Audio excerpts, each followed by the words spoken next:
Bir qo'limda onaman, bir qo'limda ayolim. Shu qiliqmen. Shu gulini puliga 1 kilo go'sht olib kelsang, qavurib yerdik, hammani og'zi tegardi. Hozir bu guling so'liydi, ana borda ana qo'yga berasan keyin. Qizilcha qilib yerdik, mazza qilib shu gulni puliga. Dada ketdik, taksi gaplashsin. Men bormayman. Nimaga?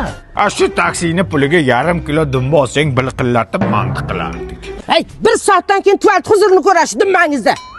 Avtobusda boramiz. Qolgan puliga dumba olamiz, piyozcha bilan o'zir ketadi.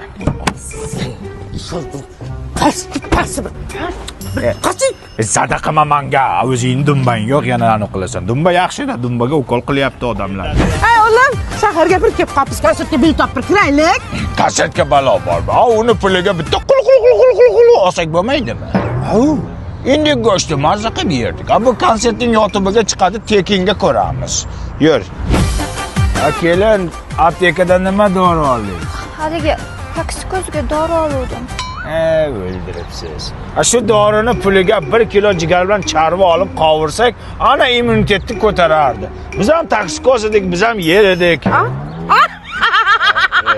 Qornim ochidi demoqchidim. Kulmang, astag'firulloh.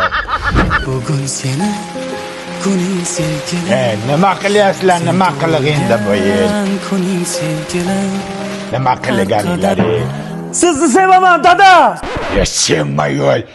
Nima bu? Nima shuncha xarajat, shuncha pulni o'rniga? Dada, shoshmang. Tug'ilgan kuningizga Aziya Luxdan Turkiyaga sayohatga tur oldim. Oilaviy borib kelamiz. Yo'ringlar bolam. Shuni puliga bitta buqa olib, mazza qilib so'yib yesak bo'lmasmi? Bo'ldi-da, dada.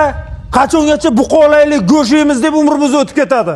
O'zimiz uchun ham yashaylik. Men bu biletlarni ranni brannervoronni qilib olganman. Nima bilishimni? Erta bron qilish degani. 31-martgacha Turkiyaning Antaliya, Alaniya, Bodrum shaharlariga 50% sketkada tur sotishyapti. Keyin narxlar ko'tarilib ketadi. Eng zo'ri havo yo'llarida uchasiz. Malades, zo'r ish qilsam bo'lam. Qolgan 50% yoningda qoldimi? Mana yonimda turibdi. Shu pulga bitta qo'chqorni olib, Antaliyaga borib so'yib, shariklarida Go'shtdan deymas ekansiz, zo'r chiqadi lekin.